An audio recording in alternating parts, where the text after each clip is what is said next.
Hangars, both for passengers and for freight, can be driven by either electricity or a hydraulic pump. Because hangars are used to move people, they're required to be in proper operating order and subject to stringent maintenance, at the very least once every 6 months. Hangar maintenance should be carried out by trained professionals. The hangar car, the operational machinery, and the cabling system should all be on the checklist for the hangar's maintenance checklist, as it should be thorough. Hello everyone, and welcome to another video. Today, we'll be looking at the danger of working on a hangar. Yeah, you heard it right. So, let's start our video. Car interior. On a checklist for the maintenance of a hangar, checking the doors should be one of the first things to accomplish. The doors should be able to open and close without any jerkiness and with the right amount of force. In addition to that, the button label "Stop Hangar" needs to be fully operational. It is necessary for the hangar to make precise stops at each of the levels. It is important to inspect the internal lights and replace them if necessary. In addition, the button labeled "Emergency Exit" needs to be inspected and made sure to work properly. If the hangar has an emergency phone line, you should also make sure that it can quickly connect to the local fire department or the operator for 911. This is something that should be examined if the hangar has this feature.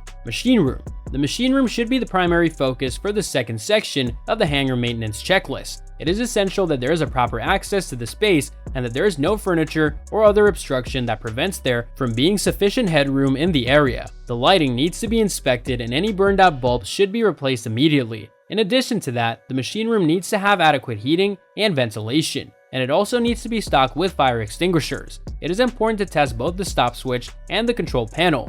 In addition to it, the electric motor or hydraulic pump needs to be inspected. Ceiling and roof of car. It is necessary to conduct an inspection of the mechanical equipment located on the top of the vehicle, including the wiring and the pipes. Inspecting the top emergency exit in the interior of the vehicle to see that it allows for proper admission and egress, as well as checking the lights to ensure that they operate correctly, is important. Additionally, the safety mechanisms that are located on the roof of the vehicle need to be evaluated. Hoistway and pit. It is necessary to conduct tests on the hoistway door and the hangar parking devices. In addition to that, the emergency doors in the hoist route need to be examined. It is necessary to do an inspection of the pit to ensure that it has adequate access, illumination, and clearance. It is necessary to conduct tests on the cables, terminal stopping devices, and other gear. In addition, both the car's chassis and its platform are scrutinized. Aircraft safety in hangars. Working around aircraft in a hangar necessitates extra safety procedures for both your own and the aircraft's safety. In aviation, attention is typically focused on aircraft accidents and injuries that occur in flight. Hangars can also be dangerous, notes Richard Gomez, Vice President of Education at MedAir, a company that offers hangar safety training. Gomez states, potential risks vary from falling on grates in the hangar floor to inhaling or being burned by chemicals used to clean and maintain airplanes. Propellers. The existence of propellers is one of the major distinctions between aircraft and other motorized vehicles. Even if you believe the power is disconnected and the magneto is turned off, you should never walk within the arc of an airplane propeller. If a magneto's ground wire is severed, a broken propeller can be activated by merely bumping it, damaging anyone or anything in its path.